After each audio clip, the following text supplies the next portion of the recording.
toutes et à tous et bienvenue sur ma chaîne YouTube. J'espère que vous allez bien, je suis très contente de vous retrouver aujourd'hui pour une nouvelle vidéo couture puisque la dernière datait de décembre dernier je crois, où je cousais la brassière Boudoir Français. Si vous ne l'avez pas vu, je vous mets le lien en barre d'infos et très certainement par là. Je voulais sortir cette vidéo pas longtemps après celle de Boudoir Français, mais j'avoue que la flemme m'a emparée parce que l'écriture et le montage des vidéos couture me prend beaucoup plus de temps que l'écriture et le montage de mes autres vidéos telles que les vidéos de doublage ou les vidéos de dessin. Du coup, je mets beaucoup plus de temps à produire mes vidéos de couture par rapport aux autres vidéos. D'ailleurs, ça m'a permis d'un peu étoffer le format, même si c'est encore très expérimental. J'espère que vous avez du temps devant vous et asseyez-vous confortablement parce que j'ai beaucoup de choses à vous raconter dans cette introduction.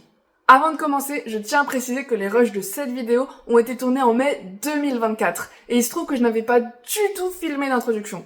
Du coup, me voilà en mai 2025 en train de filmer une introduction d'une vidéo qui a été tournée un an plus tôt. Maintenant que ça c'est dit, on va pouvoir passer au sujet de la vidéo qui est le short Carlotta de Make My Lemonade. Je cherchais un short en jean noir qui soit pas un mini short ras les fesses pour que je puisse le mettre au travail, qui soit beau et sans pince. Vous savez, les petits plis qu'on trouve au niveau des pantalons taille haute. Et impossible. Et je suis tombée sur un post Instagram de Raphaël DVN, qui est une créatrice de contenu couture que je suis assez assidûment parce que j'adore son contenu, son univers, les pièces qu'elle crée et je la trouve très à l'aise à la caméra. Bref, allez voir ce qu'elle fait, moi j'adore. Et dans ce post, elle portait le short Carlotta de Make My Lemonade et j'ai adoré la coupe. On dit souvent que coudre soi-même ses vêtements, ça coûte moins cher que les acheter dans le commerce. Alors évidemment, ça dépend de dans quel commerce on va, quel type de tissu on utilise pour coudre ses vêtements. Et j'ai remarqué que chez les créateurs et créatrices de contenu couture, c'est une notion que personnellement, il me manque dans leurs vidéos. Du coup, j'ai décidé à partir de maintenant de toujours vous indiquer combien m'a coûté mon matériel, le tissu que j'utilise, les fils, le patron, etc.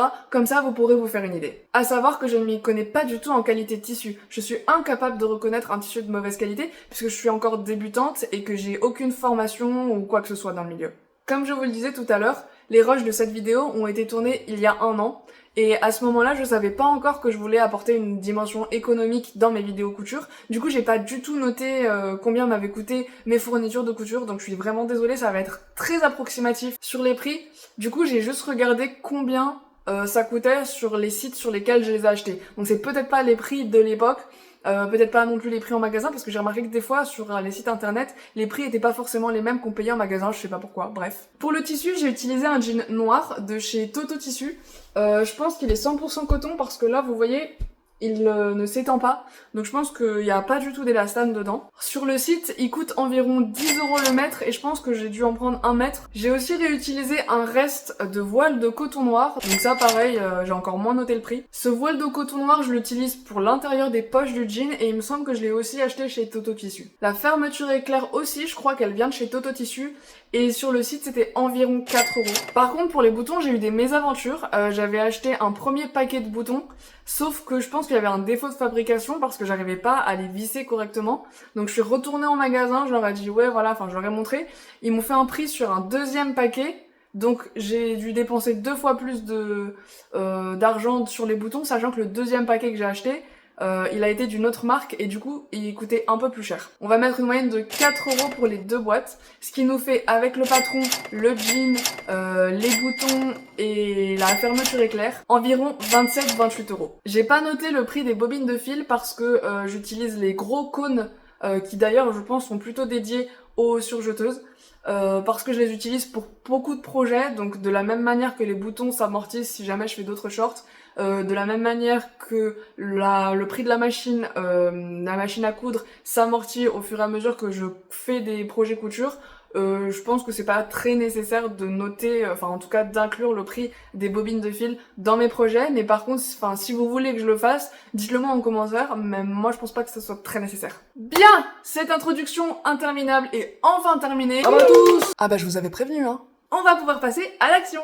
J'ai déjà découpé toutes mes pièces dans le jean.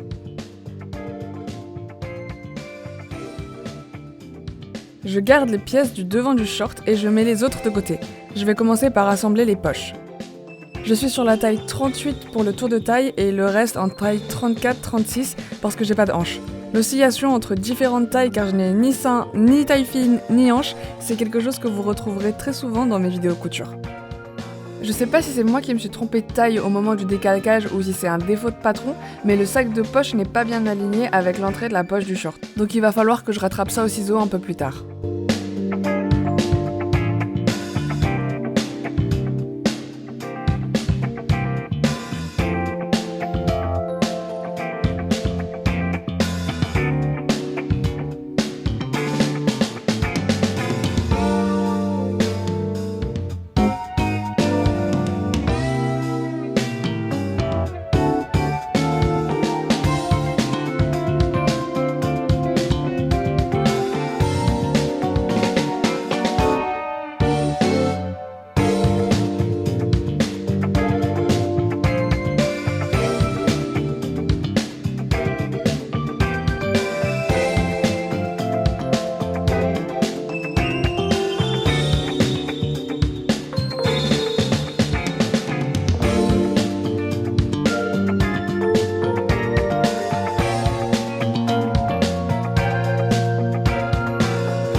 Maintenant, on va s'attaquer à la braguette. C'était la première fois que j'en posais une, mais avec le tuto, c'était vraiment pas compliqué.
Le devant est terminé. Je vais le mettre de côté et m'attaquer au dos en commençant par les poches.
Une fois les poches cousues, je vais ajouter le rehausse dos. C'est la petite partie supérieure pointue du dos, qu'on peut retrouver dans les jeans d'ailleurs. Je trouve ce petit détail trop mignon dans ce short.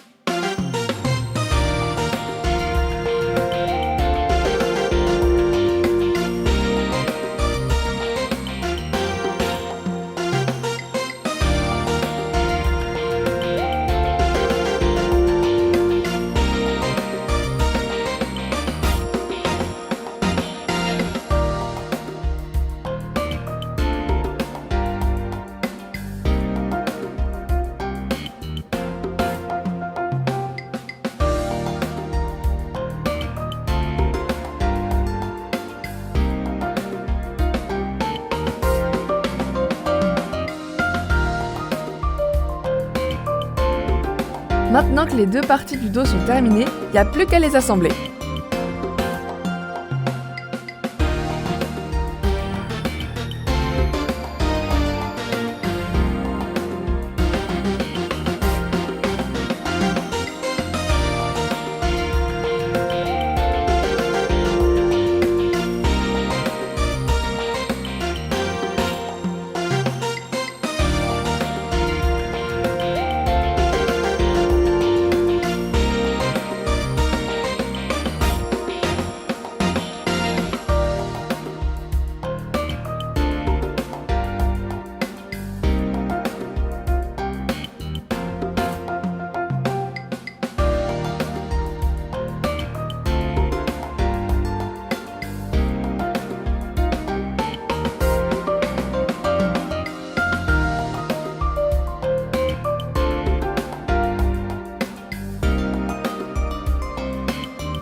J'ai à présent mon devant et mon dos terminés. Je vais pouvoir les assembler par le côté. Mais je vais pas coudre tout de suite après avoir épinglé les deux parties parce qu'à ce stade, il faut que le short soit bien ajusté à ma taille. Du coup, je vais l'essayer avant de le coudre.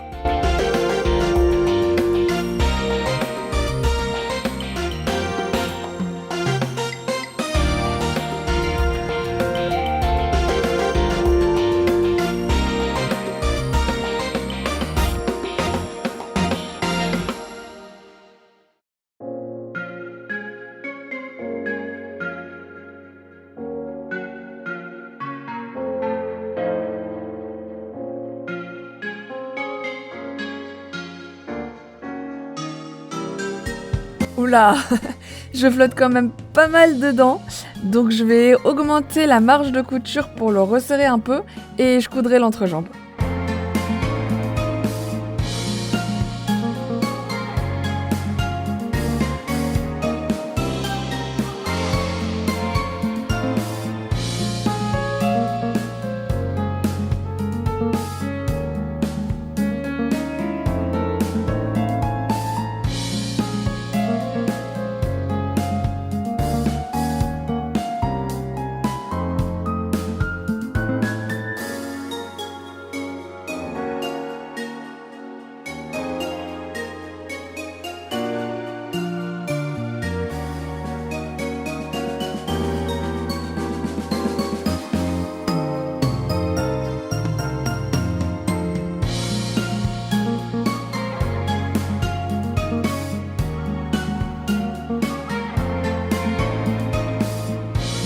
Ça prend forme! Mais c'est pas fini! Il reste une dernière partie, la ceinture, dont il faut que je découpe les pièces d'ailleurs.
Une fois les deux pans de la ceinture assemblés, il va falloir encapsuler le short dedans en repliant en deux la ceinture dessus.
Avant de faire les passants, je vais faire les ourlets des jambes.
Il y a donc 5 passants à coudre sur le short, 2 devant et 3 derrière.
Et voilà le résultat!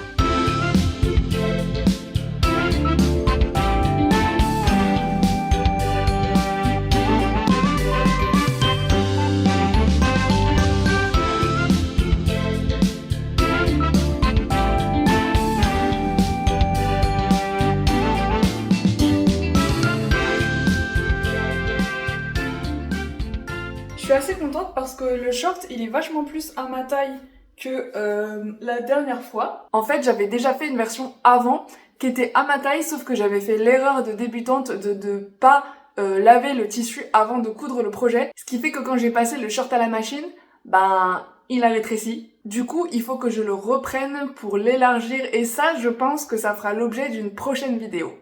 Cela dit, je pense qu'il faudrait un peu que j'élargisse au niveau des hanches parce que même si le short est parfaitement à ma taille, que je suis pas du tout serrée, que je suis très à l'aise pour bouger, les poches, bon là j'arrive à mettre mes mains, mais je pense que ça va être un peu compliqué de mettre autre chose que quelque chose de fin comme mon téléphone ou autre chose parce que l'ouverture des poches est un peu juste. Là, je sais pas si vous voyez bien, mais c'est un peu compliqué de mettre autre chose que l'épaisseur de ma main. J'ai rajouté un petit bouton à pas de vis dans le but de le réutiliser au cas où il arrive quelque chose à ce short. Donc c'est pas du tout un bouton de jean qui se clipse et qui après ne se réutilise plus, c'est vraiment ça se dévisse, je peux l'enlever. Et comme je vous disais au début de la vidéo, j'ai eu des galères parce que déjà j'ai galéré à mettre le bouton, donc j'ai dû renvoyer j'ai dû retourner en magasin pour leur montrer, leur dire que juste c'était pas possible de mettre de visser le truc quoi, ça se faisait pas. Et la vendeuse m'a dit qu'il y avait très certainement un problème de fabrication, j'ai dû racheter une boîte, bref. Du coup, je vous déconseille Toto Tissu pour ce genre d'objet. En tout cas, moi, c'est fini, je n'utilise plus de boutons de jean. Je vais rester aux boutons classiques qui se cousent, tant pis, même si ça me saoule de les coudre. Un défaut du patron, et là je pense pas que ce soit un problème de taille, contrairement à mes marges de couture au niveau des hanches, c'est les passants de ceinture. Je les trouve vraiment trop courts pour pouvoir y passer quoi que ce soit à part une petite corde. Ce qui fait que du coup, bah heureusement que le short il est bien à ma taille parce que je peux vraiment pas du tout porter de ceinture avec ce short. Donc clairement ces passants ils vont être purement décoratifs. Ce que je trouve un peu dommage du coup. Pour mes retours sur ce short, ce sera tout. J'espère que la vidéo vous aura plu. N'hésitez pas à liker, à me dire en commentaire ce que vous avez pensé de ce short, à me donner des conseils couture, pourquoi pas aussi, je suis preneuse, y a pas de souci. Et pour être au courant de mes prochaines vidéos, que ce soit couture, doublage, dessin ou n'importe quel autre contenu que je fais, n'hésite pas à t'abonner. À bientôt!